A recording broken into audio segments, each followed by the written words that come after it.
Ini kalau berdoa Mas, kalau saya berdoa setelah sholat, berdoa saya sesimpel aja, ya Tuhan. Pakai bahasa Indonesia aja. Ya benar. Karena Tuhan kita kan bukan orang Arab. Oke, Assalamualaikum warahmatullahi wabarakatuh. Guys, denger ya pernyataan tadi. Ketika saya berdoa sebenarnya simple. Angkat tangan dan bilang ya Tuhan, dan nggak perlu berbahasa Arab karena Tuhan itu bukan orang Arab.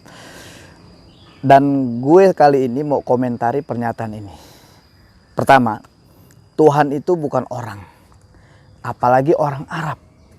Jadi harus tahu bahwasanya kalau kita menuhankan manusia atau memanusiakan Tuhan, ini nggak boleh. Dosa dan syirik besar. Gila nggak? Gila.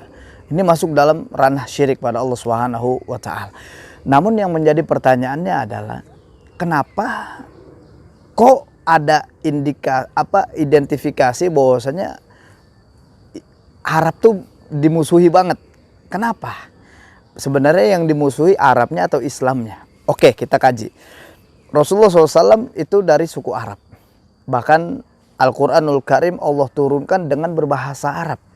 Makanya kaum muslimin itu diwajibkan untuk bisa bahasa Arab. Yang serunya gini, ketika kita menjadi Islami, itu enggak otomatis kita ini harus niru Arab, enggak. Tapi ketika kita meniru Rasulullah SAW, maka tentunya akan mendapatkan pahala dari Allah Subhanahu wa Ta'ala. Nah, namun menjadi pertanyaan sederhana buat kita adalah sebenarnya mereka ini membenci Islam atau membenci Arab? Makanya orang-orang munafik sering mengkritik Arab. Padahal orang-orang munafik sering mengkritik Arab. Contoh, mereka katakan kadal gurun, mereka bilang padang pasir, mereka bilang unta Arab. Padahal ketika orang Arab datang memberikan uang kepada mereka, gila, jalan layang langsung dirubah namanya nama Arab. Iya kan? Nah, makanya yang mereka kritik sebenarnya bukan Arab, tapi yang mereka kritik adalah Islam. Yang mereka benci bukannya Arab, tapi yang mereka benci adalah Islam, yakni agama Islam. Makanya dari pernyataan tadi kita lihat itu adalah dia sedang mendiskreditkan Islam, bukan mendiskreditkan Arabnya. Kayak gitu ya. Paham ke semua? Paham. Insya Allah kita terjaga dari sifat munafik dan kita terhindar dari orang-orang kafir. Ini gue ingat bagaimana orang-orang Yahudi yang dulu mereka menanti bahwasanya nabinya itu dari kalangan mereka. Mereka menanti itu. Makanya ingat nggak waktu konten gue sebelumnya di dalam firman Allah Subhanahu wa Ta'ala surah Ali Imran ayat berapa? 53 kalau nggak salah. Kalau salah dikoreksi ya. Maka Ibrahim Yahudian wala Nasraniya. Ibrahim bukan dari Yahudi dan Nasrani. Itu udah dibantah sama Allah. Tapi mereka tetap menganggap gue keturunan Nabi Ibrahim. Salah. Nah, dari jalur Nabi Ibrahim terus sampai akhirnya Ismail. Nah, dari Ismail Nabi terakhir sampai kepada Nabi Muhammad SAW. Artinya Nabi Muhammad SAW bukan dari kelompok Yahudi, tapi dari suku Arab. Dari situ, berangkat dari situ, muncul dendam yang kesumat. Dendam yang terus berkepanjangan. Sehingga mereka terus memproklamirkan, mereka terus mendeklar peperangan kepada umat Islam karena nenek moyang mereka itu benci dari keturunan Nabi Muhammad SAW. Harusnya itu keturunan gue, kenapa keturunan Arab? Itu yang pertama. Nah, gue khawatir mereka orang-orang Indonesia pada umumnya yang terkontaminasi anti Arab. Gue khawatir ini ikut jejak dari nenek moyangnya, yakni Yahudi laknatullah alaihim. Gue khawatir itu. Makanya lucu aja sebenarnya tatkala mereka terus memberikan stigma terhadap anti Arab.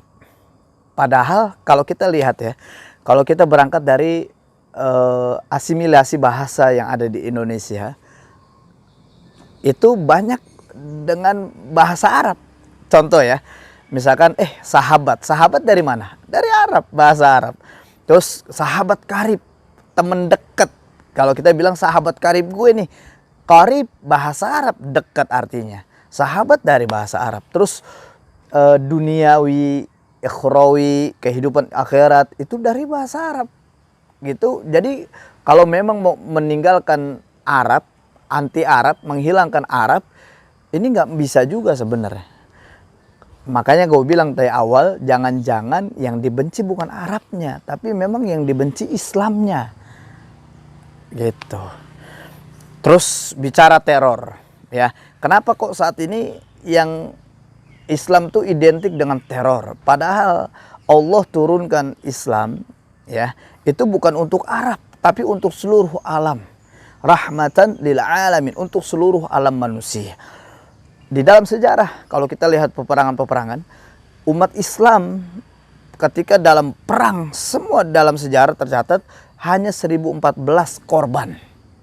Hanya 1014 korban dari orang-orang kafir pada peperangan umat Islam. Seluruh peperangan yang ada di umat Islam di zaman sejarah saat itu bersama Rasulullah SAW itu hanya ada 1014 orang. Tapi menariknya adalah kenapa teror itu melekat pada orang-orang Arab? Guys, ingat nggak penjajahan zaman Indonesia, ya, yang menjajah Indonesia dari mana? Kita hitung ya, apa kita sebutin satu-satu. Yang menjajah Indonesia dari mana? Pertama Belanda. Belanda Arab bukan, Islam bukan, tapi kafir. Belanda. Terus Inggris dari mana? Kafir. Terus Portugal kafir, Jepang kafir. Pernah ada sejarah bahwasanya Arab menjajah Indonesia? Enggak. Tapi kenapa teror diidentifikasikan kepada umat Islam? Padahal umat Islam itu hadir dengan kelembutan, dengan rahmatan lil alamin.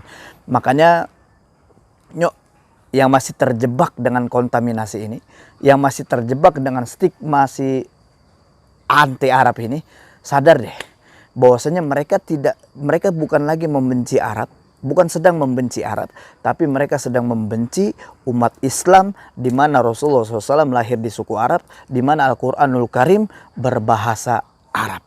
Insya Allah kita terjaga dalam lindungan Allah SWT dari kontaminasi ini. Barakallahu fikum wa faqakumullah. Assalamualaikum warahmatullahi wabarakatuh.